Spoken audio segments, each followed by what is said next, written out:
శ్రీ గురుభ్యో నమః. శ్రీ మహాగణపతే నమః. జై శ్రీరామ్. భద్రాచలం గురించి విశిష్టత మనం తెలుసుకున్నట్లయితే త్రిపురాసుర సంహారం చేసినప్పుడు మనకు శివుడు త్రిపురాసుర సంహారం చేసినప్పుడు మేరు పర్వతాన్ని విల్లుగా వలిచాడనమాట. అంటే మేరు పర్వతం ఎవరు అంటే ఇక భద్రుడి యొక్క తండ్రి మేరు పర్వతం.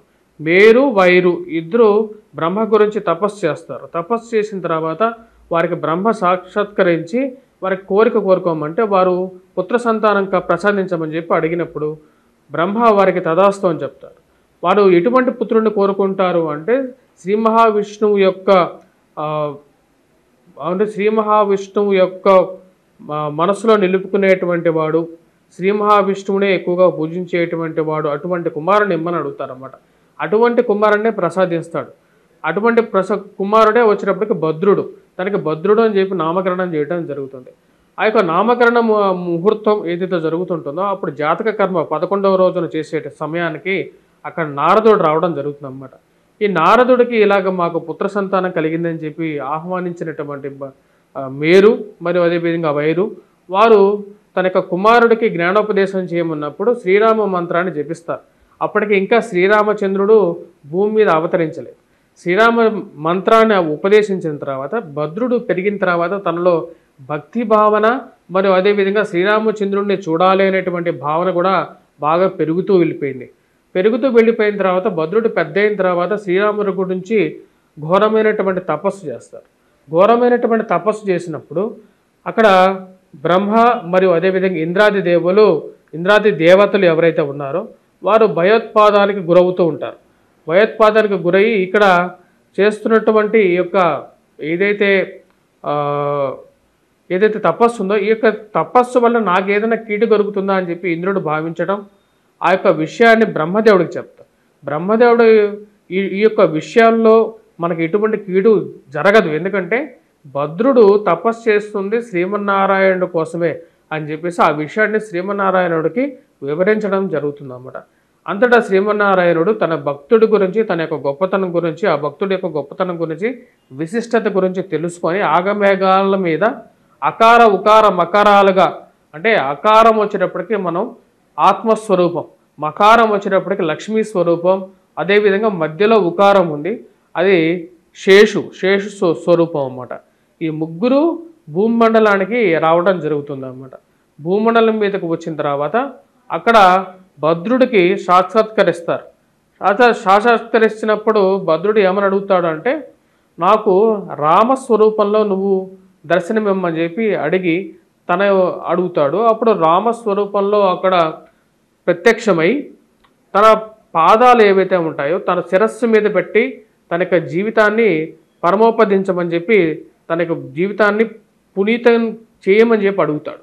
అంతటా రాముడు తన యొక్క కాలుని భద్రుడి యొక్క శిరస్సు మీద పెట్టి అక్కడ విగ్రహ రూపంలో మనం చూసినట్లయితే, మూర్తి రూపంలో మనం చూసినట్లయితే శ్రీరామచంద్రుడు మరియు అదేవిధంగా మనకు సీతామ్మవారు వారితో పాటు లక్ష్మణుడు విల్లు బాణాలతో పాటు శంకు చక్రాలు కూడా కలిగి ఉంటాయన్నమాట.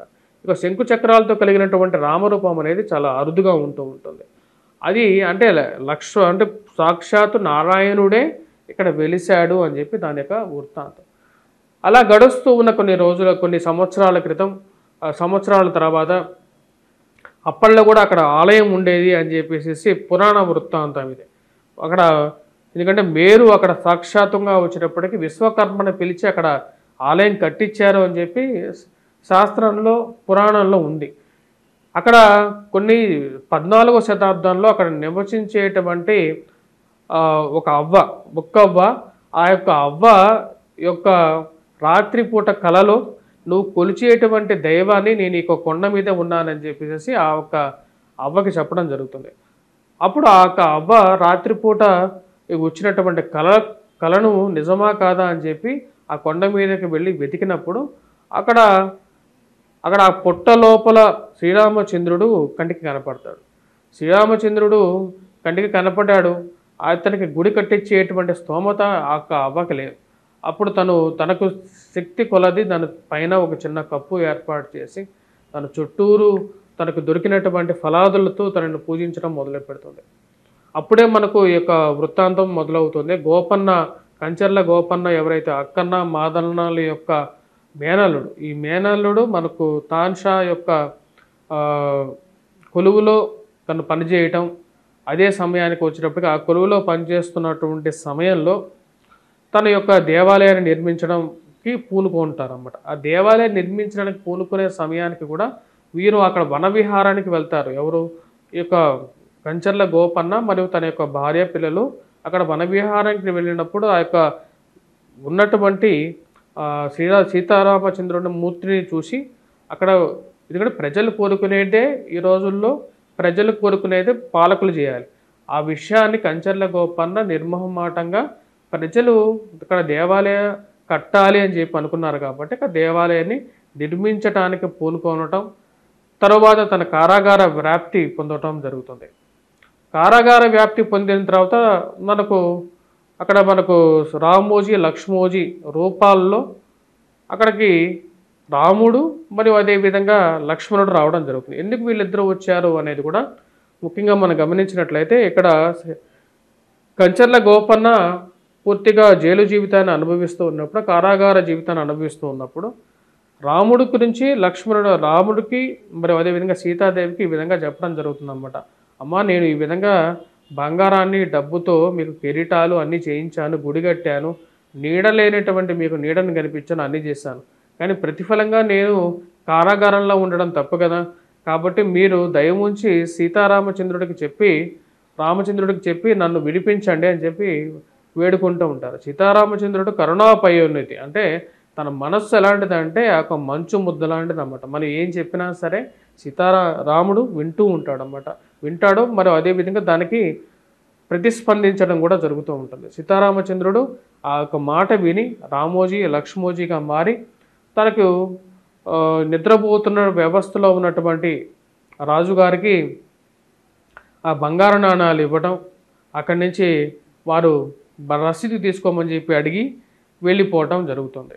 ఈ విషయాన్ని వృత్తాంతాన్ని నిజమని చెప్పి తెలిసి దాని తర్వాత ప్రతి సంవత్సరము భద్రాచలానికి విధిగా జరుగుతున్నటువంటి కార్యక్రమానికి ఏదైతే కళ్యాణం జరుగుతుందో దానికి రావడం జరుగుతుంది. ఈ కళ్యాణం జరిగే సమయానికి మనకు ఈ కంచర్ల గోపన్న పంచమి తిథి, అంటే చైత్రశుద్ధ పంచమి తిథిన ఆయన జైలు నుంచి బయటికి రావడం జరుగుతుంది. నవమి 4వ రోజు, అంటే 4వ రోజు తర్వాత నవమి ఉంటుందన్నమాట. సో కాబట్టి ఆ యొక్క విడుదలైన సమయానికి 2 కలిపి చేయాలని చెప్పి నిర్ణయించుకోవటం. ఈ కళ్యాణంలో ముఖ్యమైనటువంటి ఘట్టం ఏంటంటే తాలిబొట్టులో 3వ బొట్టు కంచర్ల గోపన్నది తన ఇంటి నుంచి తనివ్వటం అనేది జరగటం అనేది ఒక మంచి ఉద్దేశం అన్నమాట. ఇక దేశకాలమాన ప్రకారంగా మనం చూసినట్లయితే ఇక్కడ సీతారామచంద్ర స్వామికి వివాహం జరుగుతున్నప్పుడు అంటే సీతారామచంద్ర స్వామికి అందరూ ఆహ్వానితులే, ఎందుకంటే దేవుడి పెళ్ళికి అందరూ ఆహ్వానితులే. అలా అన్ని దేవదేవులు, దేవతలు, మునులు, ఋషులు అందరూ రావడం జరుగుతుంది. కానీ ఒక్కరు మటుకు మిస్ అవుతారన్నమాట. ఎవరు ఆ యొక్క వివాహానికి రాలేదు అంటే చంద్రుడు రాలేడు అన్నమాట. ఎందుకంటే సీతారామచంద్రుడి యొక్క వివాహం జరుగుతున్నది వచ్చేటప్పటికీ తన యొక్క తను పుట్టినటువంటి తిథి రోజే జరుగుతున్నది, మరియు చైత్రశుద్ధ నవమి రోజు జరుగుతున్నది. అది కూడా అభిజిత్ లగ్నంలో జరుగుతున్నది. అభిజిత్ లగ్నం అనేది ఒక్కొక్కసారి ఒక్కలా ఉంటుంది. ఇప్పుడు అభిజిత్ లగ్నం వచ్చినప్పటికి మిథున లగ్నం అయిందన్నమాట ఈ యొక్క సంవత్సరం. అలా అభిజిత్ లగ్నంలో జరుగుతున్నది. అభిజిత్ లగ్నం ఉదయం పూట వస్తుంది కాబట్టి ఆ యొక్క సమయానికి చంద్రుడు అనేవాడు రాలేడు. అసలు ఎందుకని ఇదే రోజు జరుగుతున్నది వివాహం అంటే నవమి రోజు ఇందాక చెప్పిన విధంగా ఎవరైతే కారణ జన్మలు ఉంటారో కారణ జన్మలు వారు పుట్టినటువంటి తిథి నక్షత్రం రోజు వారి యొక్క వివాహం జరగచ్చు అని చెప్పి శాస్త్ర విదితం ఇది. ఇప్పుడు మనకు గమనించినట్లయితే చంద్రుడు ఒక్కడు చూడలేడు అనమాట. చంద్రుడు అంటే మునులు, ఋషులు, నవగ్రహాలు, దేవతలందరూ చూశారు కానీ చంద్రుడు చూడలేడు.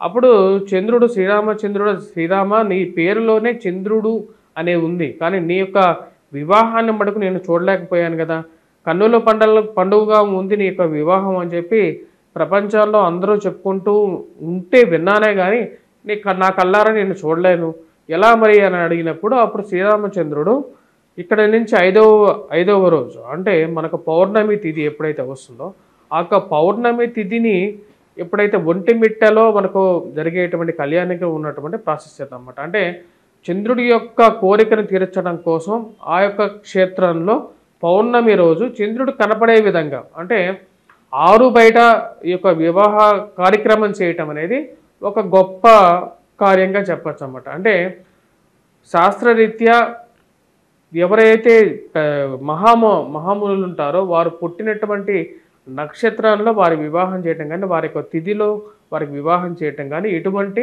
సంశయం అనేది లేదు.